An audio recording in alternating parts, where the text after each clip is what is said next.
Hey guys, welcome back to my channel. So in this video, I'm going to, the best of my ability, describe how children from other planets learn, what it looks like, and this is all in a different density, and so I'm going to do my best to use my English words to explain what this actually is. So on different planets, these children do what they like to do. They choose to learn what they want to learn and what they're good at. And there is no authority figure over them telling them what they should know. They basically inspire each other. And so basically this is what I'm going to describe as extraterrestrial math.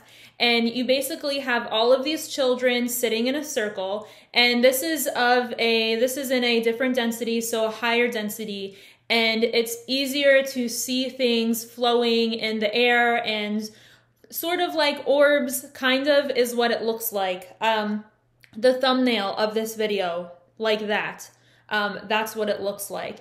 Different colors, different energies have different colors, and they learn math in terms of frequency, not necessarily numbers. And their math is to learn to balance energy signatures or how to balance a frequency. That's the purpose of their math. Everything in the universe is always about balance and harmony. And so this is how they learn math. So these are basically all telepathic children who sit in a circle, and each one as an individual chooses their own, like the hardest, most challenging problem they can think of.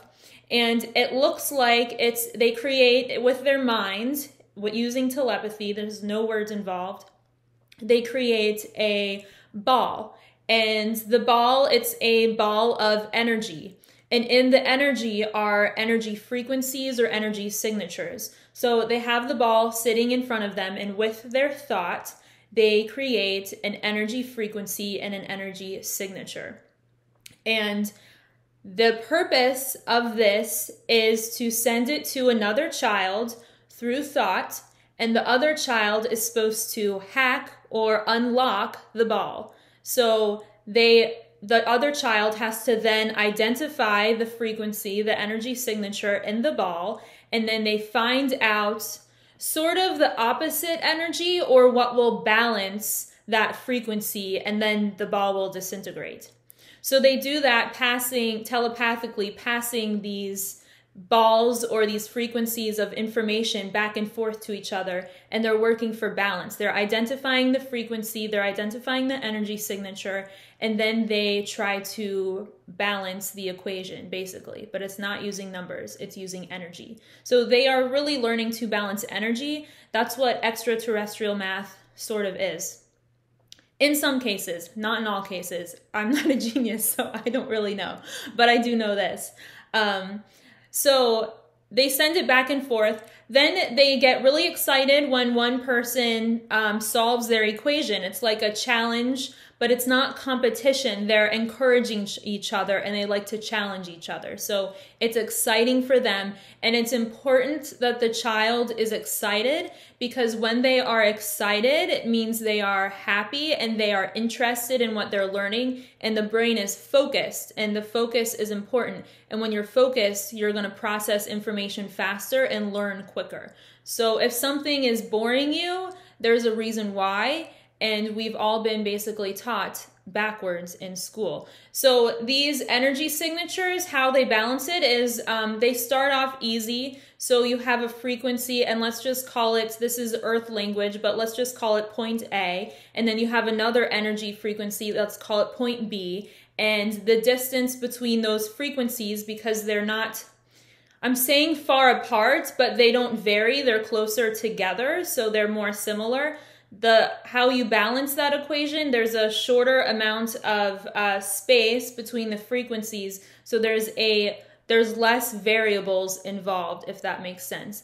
And then to make the problem harder, they choose maybe point A to point Z. There's more energy in between that could possibly balance, and they add more and more frequencies involved. So there's more energy involved that could possibly balance the equation. It becomes harder and more challenging. So imagine when you're trying to create a timeline and balance the energy of a timeline, how many different variables and energy signatures are involved in that math equation, because you're looking to balance it, addition and subtraction, and there's balance. And what's valuable about learning to balance energy or balancing frequencies is that this is how the entire universe works. It's working in harmony and it's working in balance. So the universe is always trying to balance itself, right? So this can really be applied to multiple things. And in these school systems, there is no authority figure that is teaching them. They teach each other. They're inspiring the learning within each other, because there's an understanding that each soul incarnated to share its own talent or to share its own energy, that it brought something valuable.